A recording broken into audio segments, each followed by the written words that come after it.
योग वशिष्ठ के इस सूत्र में ऋषि वशिष्ठ कहते हैं, just as the foam, the waves, the dew and the bubbles are not different from water, even so this world which has come out of the self is not different from the self. अर्थात सूत्र कहता है, जैसे सागर में उठी लहरें, वो झाग, वो बूंदें, वो बुलबुले, वो सब उस पानी से अलग नहीं है। ऐसे ही ये संसार जो इस आत्म से, इस चेतना से बाहर आया है,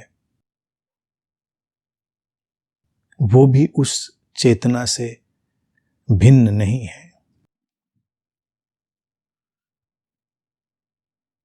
फिर वही ढंग, फिर वही तरीका अद्वैत को बताने का। अभी कह दिया कि ये संसार जो निकला उस सागर से, सागर ही है। अब फिर उसी बात को कहने का एक अलग तरीका, थोड़ा सा फर्क, कि जब हम समुद्र को देख रहे हैं तो लहरें हैं, लहरों के टकराने से उठा झाग है, इधर उधर छितरती हुई बूंदें हैं, उन्हीं लहरों में बनते हुए बुलबुले। एक लहर को ही उठता हुआ देखें, उसमें कितनी कारीगरी चल रही है।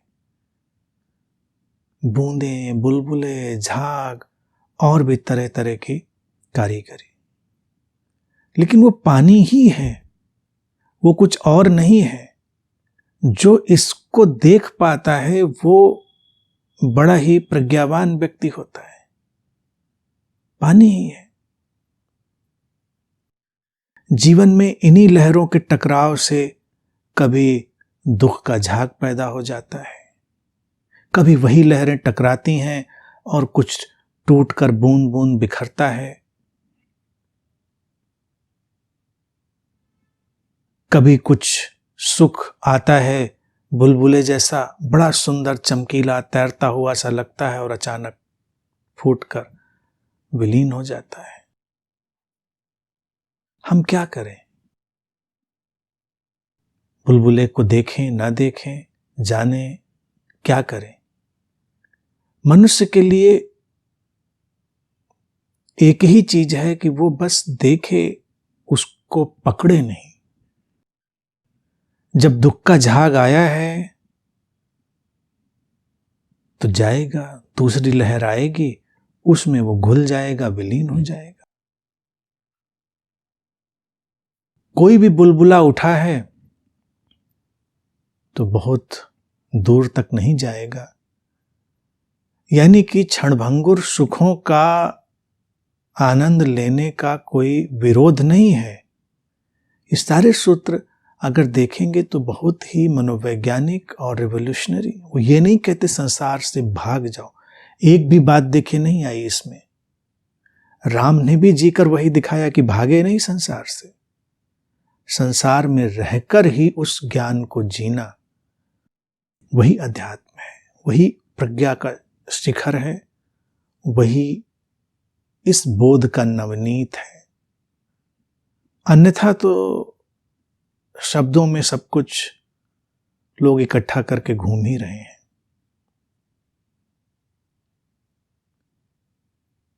और एक व्यक्ति वो बहुत ही आनंद में होता है जो जीवन की इस विराट बुनावट को देख पाता है कि कैसे वही चीज यात्रा कर रही है। झाग, लहर, बुलबुला तो हुआ ही, सूरज की किरणों में यही पानी धीरे धीरे ऊपर उठता है, आसमान में बादल बन जाता है।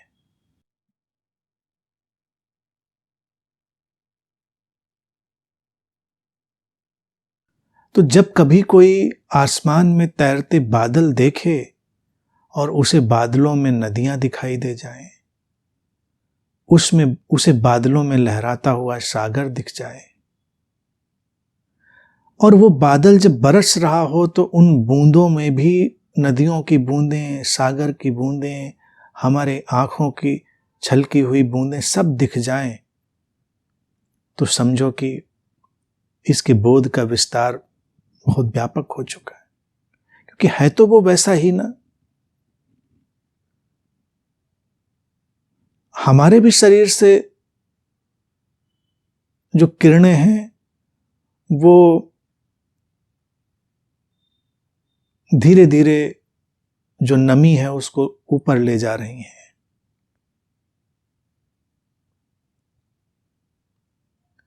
किसी की आंख में छलके आंसू भी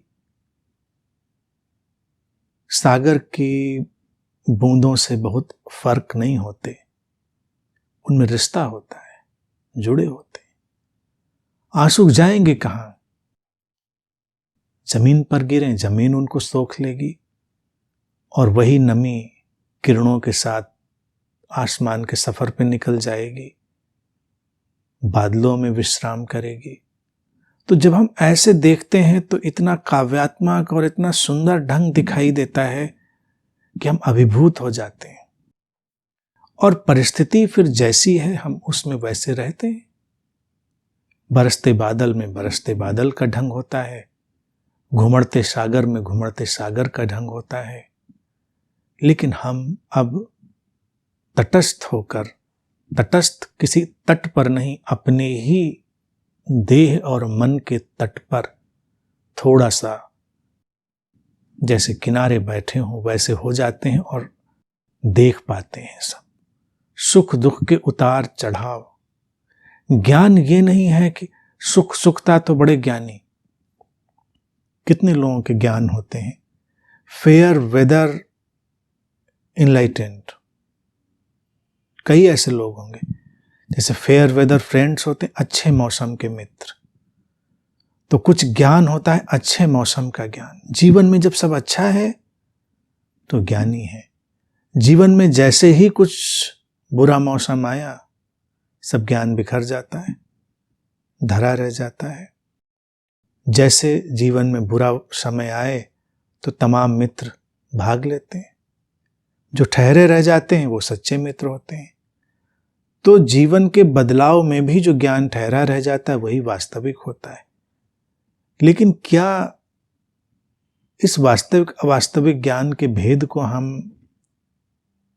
गहराई से समझते हैं?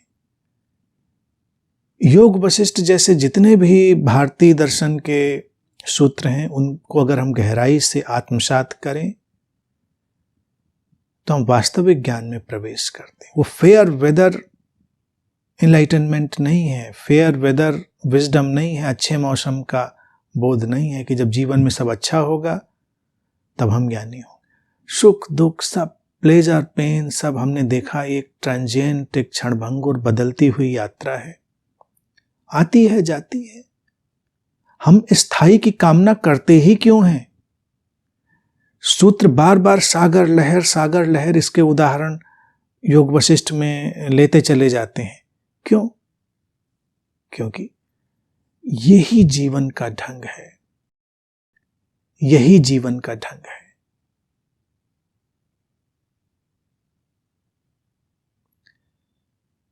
कुछ भी यहां पर स्थायी नहीं है सिवाय उस चेतना के सागर के। जैसे लहर, झाग, बुलबुला, बूंद, कुछ भी स्थायी नहीं है सिवाय उसके नीचे विद्यमान उस सागर के।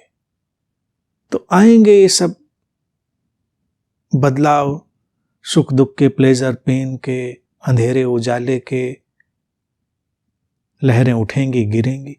किस लहर से हम ये कामना करेंगे उठे तो उठती ही चली जाए, और किस लहर को हम ये साप देंगे गिरे तो गिरती ही चली जाए।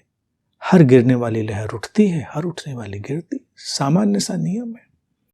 लेकिन लोग भूल जाते हैं, इसीलिए वो बहुत कष्ट पाते हैं, क्योंकि उनको लगता है कि अब ये उठी है तो उठी ही चली जाएगी। कई लोगों के जीवन में सफलता, सुख, स्वास्थ्य जब आता है तो वो वस्तुतः उठती लहर पर सवार है और उसी में वो अहंकार बनाते हैं, उसी में वो अलग अलग किस्म के व्यवहार और उसमें घिर कर अपने जीवन को अंधेरे में ले जाते हैं। और फिर वो लहर गिरती है। अब कितनी देर कौन सी लहर उठेगी तो कोई नहीं जानता। जब गिरती है तब उनको समझ में नहीं आता कि सारी संभालने की कोशिश के बावजूद, सारी गणित, टेक्नोलॉजी, मैनेजमेंट, सबके बावजूद लहर तो गिरी ही जा रही, संभल नहीं रही। तब वही लोग जो अभी बहुत काबिल, बहुत ही आत्मबल, विल पावर और पता नहीं कौन कौन से पावर से भरे हुए दिखाई देते थे, वो जीवन की घोरतम मूढ़ताओं के शिकार हो जाते हैं, अंधविश्वासों के शिकार हो जाते हैं। तो कोई बचा ले गिरने से, कोई बाबा, कोई जादू मंत्र कुछ भी बचा ले हमको, क्योंकि गिर रही है लहर। और उन्होंने ये नहीं देखा था कि जो उठी थी वो गिरेगी। जब गिरी होती है लहर, तो अगर लहर बहुत पुकार लगाए, हे बाबा जी उठा देना हमको, हे गुरु जी बस उठा देना, तो सागर नीचे जो है ना वो कौतुक से मुस्कुरा ही सकता है। उसको लगता है अरे भाई गिरने तो दो, गिरोगे तो उठ जाओगे थोड़ी देर में। लेकिन उतनी ही देर में वो लहर पूरा उपद्रव कर लेती है, क्योंकि हम मानते हैं गिरना नहीं चाहिए, हम मानते हैं कि बिखरना नहीं चाहिए। इसीलिए विलीन होना, बनना और विलीन होना, ये दो शब्द योग वशिष्ठ ने हमारे सामने सूत्रों में रखे। जो बनेगा विलीन होगा, जिसका सर्जन होगा उसका विसर्जन होगा। स्वीकार करिए इस बात को, इसमें परेशानी क्या है। एक लहर की तरह आइए, उठिए, खुश रहिए और उसी की तरह गिर जाइए चेतना के अमृतमयी सागर में, विलीन हो जाइए, गरिमा से खो जाइए शून्यता में, खत्म बात। लेकिन हम गरिमा से, शांति से खोना भी नहीं चाहते, हम जन्म जन्म का पक्का कर लेना चाहते हैं। पुनर्जन्म की अवधारणा इसीलिए तो आती है। योग वशिष्ठ नहीं पुनर्जन्म की बात करता। कभी देखें लोगों को लगता है ये तो भारतीय दर्शन की बात है पुनर्जन्म, योग वशिष्ठ उसकी बात नहीं करता। उसके सूत्र तो उससे विपरीत की ही बात कर रहे हैं। पहले के सूत्रों में भी आई, अभी आगे के सूत्रों में भी आएगी, जब उस कंसेप्ट को किस तरह से हमारे सामने स्पष्ट करते।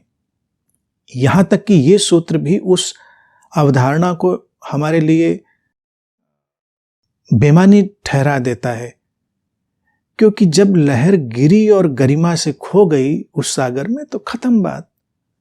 लेकिन अगर वो लहर अपनी एक आइडेंटिटी बनानी चाहे, अपना एक अहंकार निर्मित करना चाहे और सोचे बचे रहें, सागर में गिरने के बाद भी बचे रहेंगे, फिर कभी उठेंगे, फिर कभी आएंगे, तो ये एक अलग कहानी वो बना रही है,